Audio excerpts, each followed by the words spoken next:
오늘 우리에게 주시는 하나님의 말씀을 받습니다. 열왕기하 4장 1절에서 7절까지 말씀입니다. 제가 보는 성경으로 구약 564면에 있는 열왕기하 4장 1절에서 7절까지 말씀을 한 절씩 교독하시고 마지막 7절은 함께 읽도록 하겠습니다. 선지자의 제자들의 아내 중에 한 여인이 엘리사에게 부르짖어 이르되 당신의 종 나의 남편이 이미 죽었는데 당신의 종이 여호와를 경외한 줄을 당신이 아시는 바니이다. 이제 빚준 사람이 와서 나의 두 아이를 데려가 그의 종을 삼고자 하나이다 하니, 엘리사가 그에게 이르되 내가 너를 위하여 어떻게 하랴? 내 집에 무엇이 있는지 내게 말하라. 그가 이르되 계집종의 집에 기름 한 그릇 외에는 아무것도 없나이다 하니, 이르되 너는 밖에 나가서 모든 이웃에게 그릇을 빌리라.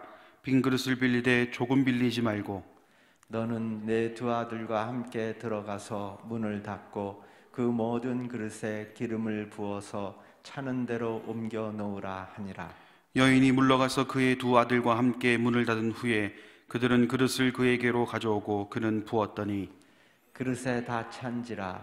여인이 아들에게 이르되 또 그릇을 내게로 가져오라 하니 아들이 이르되 다른 그릇이 없나이다 하니 기름이 곧 그쳤더라. 같이 읽겠습니다.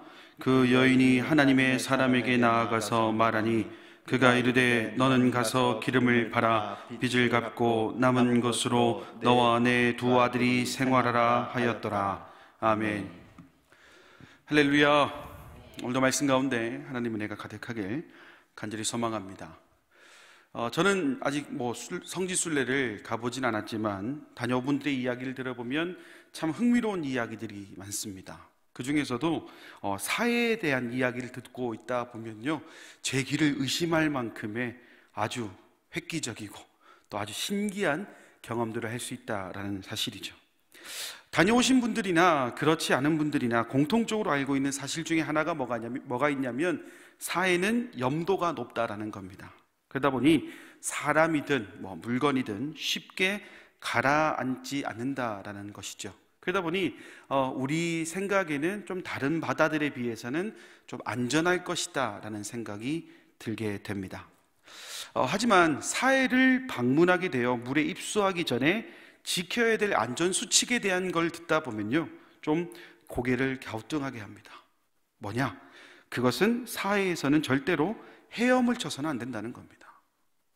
기본적으로 바다와 같은 물에 들어가게 되면 본능적으로 여러분 뭐부터 합니까? 헤엄부터 칩니다. 물놀이를 한다든지 헤엄을 치는 것이 일반적이고, 그리고 물놀이를 한다고 해도 가장 먼저 떠오르는 것이 무엇이냐라고 얘기하면 수영, 헤엄 이런 걸로 자연스럽게 이어진다라는 것이죠. 하지만 안전수칙을 전해주는 사람들의 이야기를 들여다 보면 다른 곳은 모르겠지만 이 사해만큼은 굉장히 위험하다는 겁니다. 어떤 게요? 헤엄을 치는 것이 굉장히 위험하다는 겁니다. 이유는 이렇습니다. 사해는 염분이 많기 때문에 부력이 높아서 이렇게 가만히 누워 있으면 자연스럽게 이게 몸이 뜨는 안전한 물이지만, 헤엄을 친다든지 아니면 물에 빠질까 싶어서 이렇게 허우적 된다면, 몸에 힘을 주게 된다면 그 부력을 이기지 못해서 몸의 균형이 무너진다라는 겁니다. 그리고 문제는 이것뿐만이 아니라 사해의 물은 그 다량의 광물질을 함유하고 있기 때문에 이 물이 자칫 눈에 들어간다라고 하면요, 일반적인 바다에서 느끼는 것보다 몇 배 이상의 쓰림과 아픔을 경험하게 된다는 겁니다. 그리고 내가 그냥 빠졌을 뿐인데, 헤엄쳤을 뿐인데 나의 그 손짓 한 번 때문에 옆에 있는 사람이 또다시 균형을 잃게 되고 또 염분이 눈에 들어가서 고통을 겪게 되는, 한마디로 한 사람의 그 몸부림 한 번으로 인해서 수많은 사람들이 피해를 볼 수 있기 때문에 가급적이면 헤엄을 치지 말라, 이게 몸에 힘을 주고 움직이지 말라라고 이야기한다라는 겁니다. 그런데요, 반대로 생각해 보면 이 사해를 100% 누리는 방법은 의외로 간단합니다. 뭐겠습니까? 앞에서도 잠시 언급을 드렸듯이 그냥 그저 물에 몸을 의지하고 가만히 누워 있는 겁니다. 빠질 것을 염려하여서 이렇게 발버둥 치는 것이 아니라 그냥 가만히 누워 있으면 그 사해, 사람이든 물건이든 그냥 다 다 띄워버리는 그 부력을 경험하게 된다라는 겁니다. 이와 같은 모습은요, 사회뿐만 아니라 우리가 살아가고 있는 세상에서도 동일하게 나타나는 일입니다. 내가 의지해야 될 것이 무엇인지 알고 있는 것과 그렇지 않은 것, 더 나아가서는 의지해야 될 것이 있음에도 불구하고 그것을 의지하지 않아서 생기는 어려움에 이르기까지 참으로 다양하게 나타나게 됩니다. 특별히 나만 겪고 있는 고난의 문제라든지, 다른 사람들에게는 꽤나 쉽고 간단한 문제이지만 나에게는 굉장히 어려운 문제라든지, 또는 확실한 정답이 있음에도 불구하고 그것을 신뢰하지 못해서 생기는 문제는 솔직히 답이 없어 보이는 것이 사실입니다. 그렇다면 하나님을 믿는 우리 성도들의 삶은 어떨까요? 기도할 때나 찬양으로 고백할 때는 하나님만이 나의 참 소망이십니다, 변함없는 반석이십니다 라고 고백하지만, 정작 현실에서 만나는 그 여러 가지 고난의 이야기들, 아픔의 이야기를 마주하게 된다면 입으로 고백했던 것이 무색할 만큼 우리 삶이 조금 흐트러지는 것이 많습니다. 그리고 이러한 모습은요, 내 신앙의 깊이가 깊으면 깊을수록 더 깊숙이 들어와서 우리를 흔들게 된다라는 사실입니다. 오늘 본문에 등장하는 한 미망인의 집에 닥친 이 경제적 위기가 바로 그 예라고 할 수가 있겠습니다. 1절 말씀을 한번 볼까요? 1절 말씀 보시면, 선지자의 제자들의 아내 중에 한 여인이 엘리사에게 부르짖어 이르되 당신의 종 나의 남편이 이미 죽었는데 당신의 종이 여호와를 경외한 줄은 당신이 아시는 바니이다. 이제 빚준 사람이 와서 나의 두 아이를 데려가 그의 종을 삼고자 하나이다 하니. 사건의 발단은 이렇습니다. 선지자 제자, 그러니까 자신의 남편이 빚을 남기고 죽게 되었는데, 빚을 준 사람이 찾아와서는 이 빚을 갚지 못했으니 당신의 두 아들을 내가 종으로 삼겠습니다라는 이야기를 들은 직후의 모습이다라는 것이죠.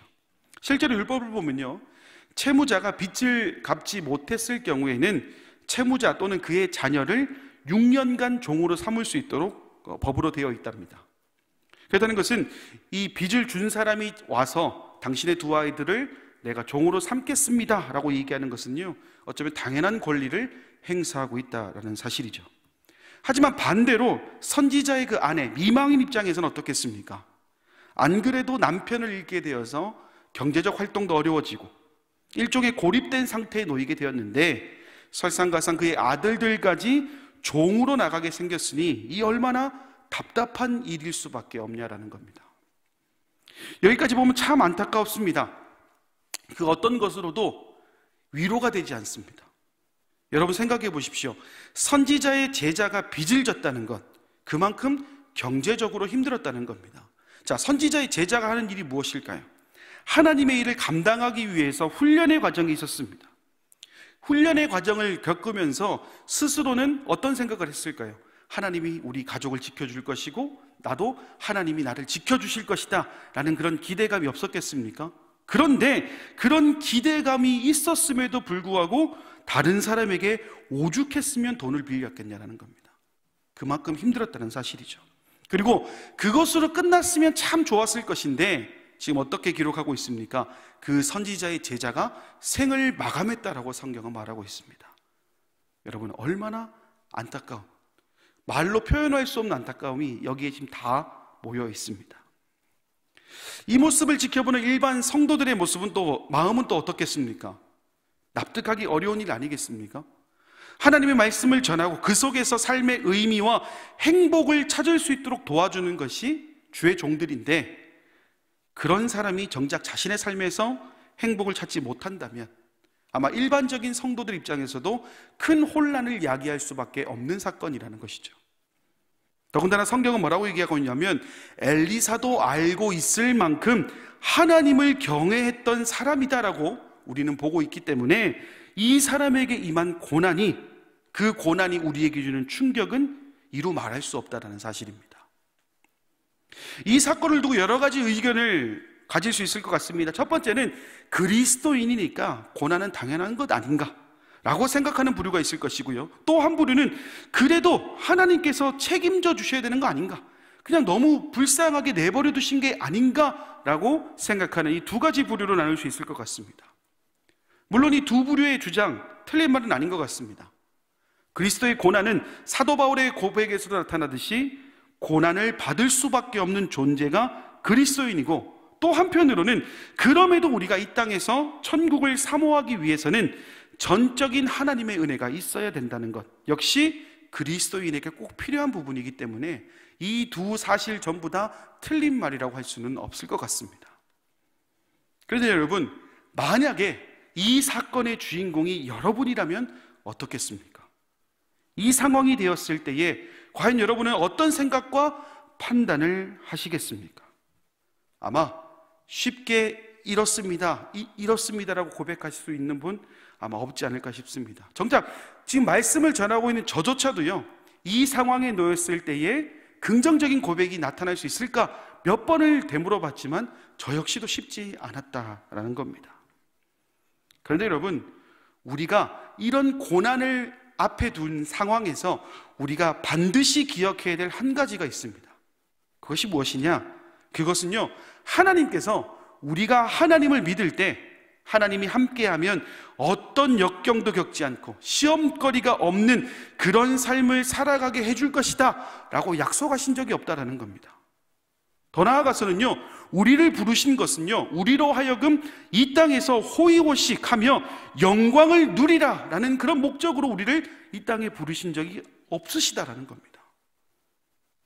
하나님께서 우리를 이 땅 가운데 부르신 궁극적인 이유는 우리를 통해 하나님께서 영광을 받으시고 이 땅에서 하나님을 섬김으로 고난과 슬픔을 당한다 할지라도 그 너머에 있는 영광을 누리도록 하시기 위함이 그 이유지, 우리에게 무언가 확실하게 무언가를 줄 것이다라고 약속하신 적은 단 한 번도 없다라는 겁니다. 그럼 여러분, 제가 한 가지 질문 한번 해보도록 하겠습니다. 하나님을 믿지 않는 사람이 이 미망인과 같은 사건을 마주하게 되었다면 이건 어떻게 받아들여야 되겠습니까? 하나님을 믿지 않아서 그랬다라고 우리가 자신 있게 말할 수 있을까요? 또 한 가지 질문해 보겠습니다. 젊은 나이에 생을 마감한 사람의 장례식장에 찾아가서 이 사람은 하나님을 믿지 않았기 때문에 젊은 나이에 죽었습니다라고 이야기하실 수 있으시겠습니까? 아마 이런 얘기를 함과 동시에 그 장례식장은 그 말을 한 사람의 장례식장이 될 수도 있습니다. 어느 정도 의식만 가지고 있어도 충분히 알 수 있는 부분입니다. 그렇습니다. 인간은 태어나면 죽습니다. 그리고 부자로 살 수도 있고 가난하게 살 수도 있습니다. 건강한 모습으로 살 수도 있고 건강하지 못한 모습으로 살 수 있습니다. 왜 그렇습니까? 인간의 삶은 원래 그렇습니다. 좋은 부모를 만나서 호의호식하는 사람이 있는 반면에 그 반대의 경우도 있습니다. 또 어떤 사람은 너무나 가난한 부모 밑에서 정말 열심히 일을 해서 부자가 되는 경우도 있지만 또 그 반대의 경우도 있다는 겁니다. 그럼 무엇일까요? 인간의 삶이 원래 그렇다는 겁니다. 무언가 특별한 은혜가 내려야지만 부자가 되고 무언가 특별한 은혜가 없으면 부자가 되지 못하는, 건강하지 못하는 삶이 피폐해지는 것이 아니라 인간이라면 누구나 행복과 고난, 이 모든 것이 공존한다는 겁니다. 적어도 이 땅에서 살아가는 인간의 삶은 그 누구도 예측할 수 없는 것이라는 겁니다. 그리고 내가 가진 것을 못 가진 사람도 있을 것이고 내가 못 가진 것을 가진 사람도 있다라는 사실이죠. 그런데 여러분, 문제는 지금부터입니다. 지금까지 이야기는요, 인간이라면 누구나 겪을 수 있다라는 것을 전제에 두고 얘기했다면요, 문제는 지금부터입니다. 어떤 문제냐? 그렇다면 앞으로 어떻게 살아갈 거냐는 겁니다.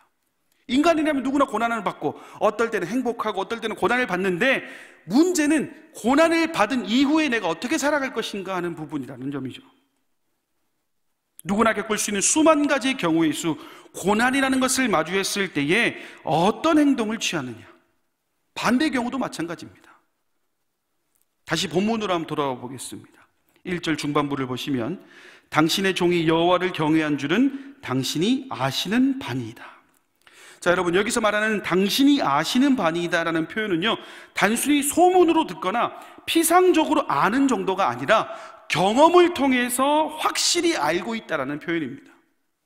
다시 말해서 미망인의 남편이 먼저는 엘리사와 잘 알고 지내는 사이였으며 그와 동시에 외적인 예배를 통해서만이 아니라 그의 삶과 성품을 다해서 하나님을 경외했던 사람이 자신의 남편입니다라고 이 미망인이 고백하고 있다는 겁니다. 여러분 한번 생각해 볼까요? 지금 미망인의 상황이 어떻습니까? 하나님을 그렇게나 경외했던 자신의 남편이 죽었는데 그 자리에 엘리사가 왔다면 가장 먼저 무엇을 얘기하겠습니까? 원망입니다. 아니, 내 남편이 이렇게 하나님을 잘 섬겼는데 왜 내 남편이 이렇게 일찍 죽었습니까? 왜 일찍 죽은 것도 모자라서 왜 이렇게 많은 빚을 주었습니까? 여러분 원망부터 하지 않겠습니까? 당신이 알고 있지 않느냐? 단순히 소문이 아니라 피상적으로 알고 있는 것이 아니라 삶에서 이미 많은 것을 보여준 우리 남편인데 이런 남편을 하나님께서 이렇게 허무하게 데려가시면 어떡합니까? 라고 충분히 반문할 수 있지 않겠습니까? 그런데 지금 미망인의 행동을 보면 어떻습니까? 그저 엘리사에게 도와달라고 말합니다. 하나님을 원망하는 것이 아니라 엘리사에게 가서는요, 자신의 형편과 사정을 정직하게 말하는 길을 선택하고 있습니다. 여기서 우리는 고난 앞에 그리스도인이 어떤 모습을 취해야 되는지를 알게 됩니다. 말씀 서두에 잠시 언급을 했듯이 하나님께서는요, 단 한 번도 하나님을 믿으면 네가 반드시 호의호식할 것이야 약속하지 않으셨다라는 겁니다. 오히려 하나님께서는요, 우리를 통해 영광 받으실 것들만 이야기하셨습니다.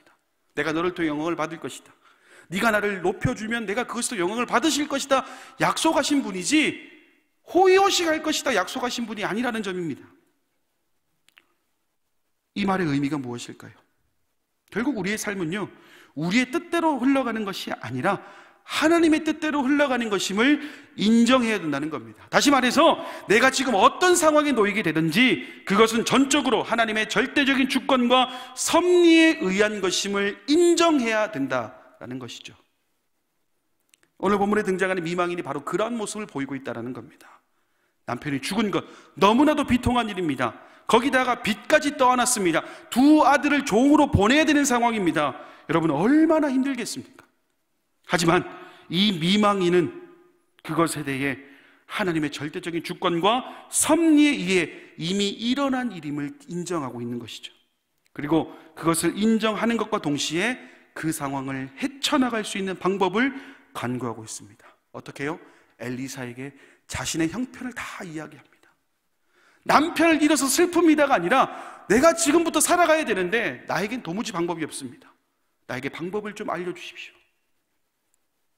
다시 말해서 내가 지금까지 겪었던 일들은 하나님의 주권적인 계획에 의해 진행된 부분이기 때문에 그 사실은 내가 인정하지만 이제 앞으로 살아갈 부분이 너무나 막막하니 내 인생의 주인 되시는 하나님께서 도와주시길 원합니다.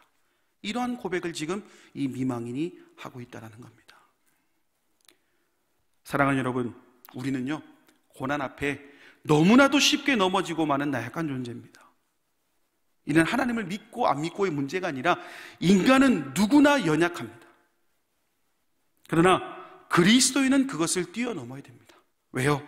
우리가 우리에게 주어진 상황에 대해서 하나님을 원망한다는 것은 하나님의 그 존재 자체를 거부하는 것이고 하나님의 절대적인 주권에 대한 부정에 해당하는 것이기 때문입니다. 만약에 나는 가난한데 옆집 사는 철수는 부자다, 똑같이 하나님을 믿는데 하나님께서 철수를 더 사랑해서 그 집은 부자를 만들어줬고 나는 철수보다 덜 사랑해서 나를 가난하게 만들어줬다면 여러분 그런 하나님 믿을 수 있겠습니까? 아무리 초월적인 존재라 할지라도요, 피조물을 대하는 그 태도가 상이하다면 자율성을 가진 인간이 초월적인 존재를 따르지 않는 것은 어찌 보면 당연한 일일지도 모릅니다. 그럼 무엇이겠습니까? 우리에게 주어진 모든 것을 인정하는 것입니다. 물론 쉽지 않습니다. 그러나 우리가 그것을 인정하는 것과 아닌 것은요 너무나도 큰 차이를 가지게 된다는 겁니다. 오늘 미망인이 겪었던 아픔은 이렇게 끝을 맺습니다. 6절과 7절 말씀을 보면 그릇에 다 찬지라 여인이 아들에게 이르되 또 그릇을 내게 가져오라 하니 아들이 이르되 다른 그릇이 없나이다 하니 기름이 곧 그쳤더라. 그 여인이 하나님의 사람에게 나아가서 말하니 그가 이르되 너는 가서 기름을 팔아 빚을 갚고 남은 것으로 너와 내 두 아들이 생활하라 하였더라. 그 상황에 하나님을 원망하지 않았던 미망인, 오히려 엘리사를 통해 하나님의 인도하심을 구했던 미망인은요 엘리사를 통해서 두 아들이 종으로 팔려가지 않는 것은 물론 남은 것으로 더 나은 삶을 생활하게 되는 은혜를 경험했습니다.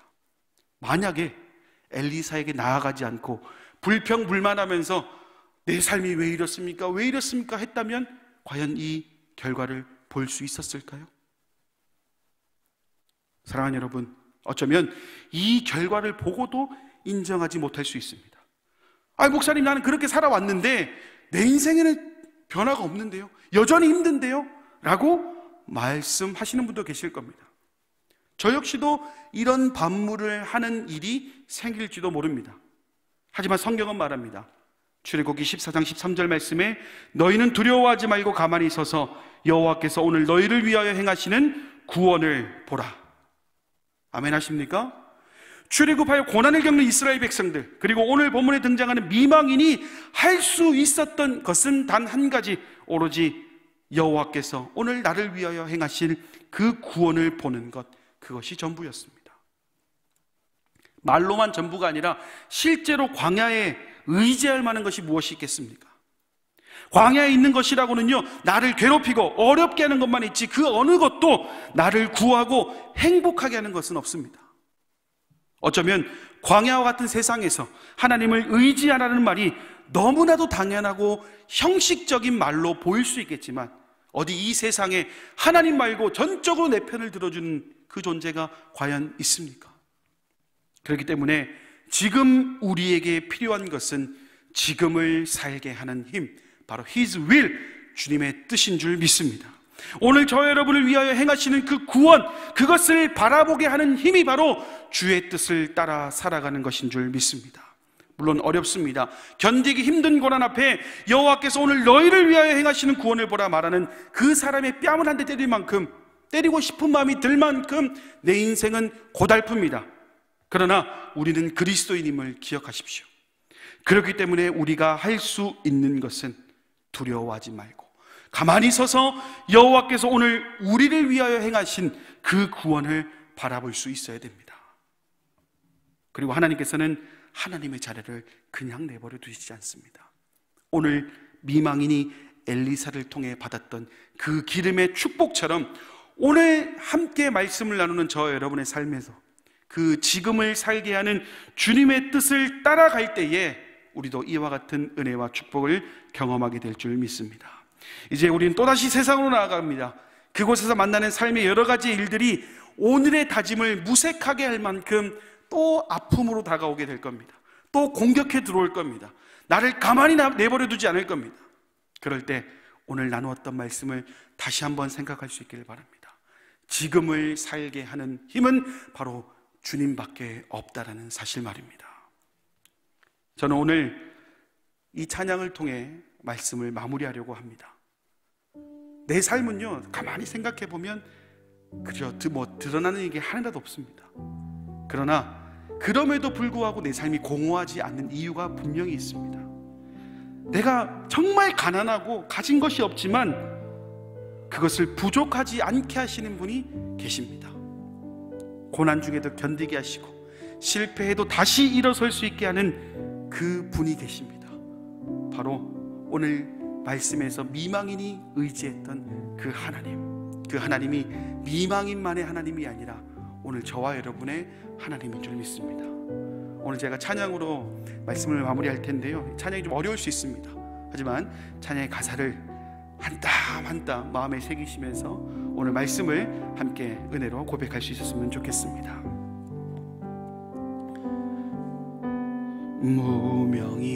무명이어도 공허하지 않는 것은 예수 안에 날 만족함이라. 가난하여도 부족하지 않는 것은 예수 안에 오직 나는 부요함이라. 고난 중에도 견뎌낼 수 있는 것은 주의 계획 믿기 때문이라.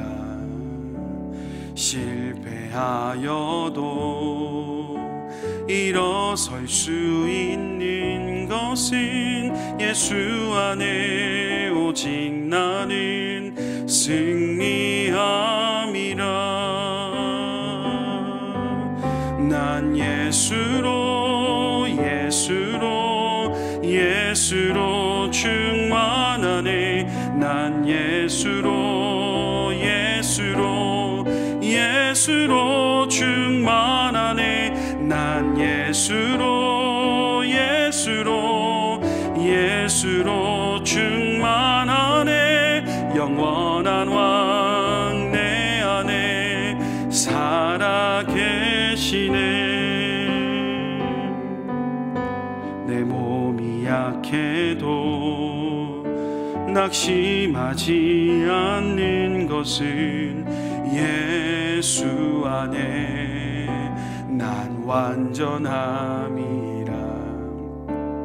화려한 세상 부럽지 않는 것은 난 예수로 충만함이라. 난 예수로 충만하네. 세상 모든 것들도 부럽지 않네. 난 예수로 충만하네. 영원한 왕 내 안에 살아 계시네. 난 예수로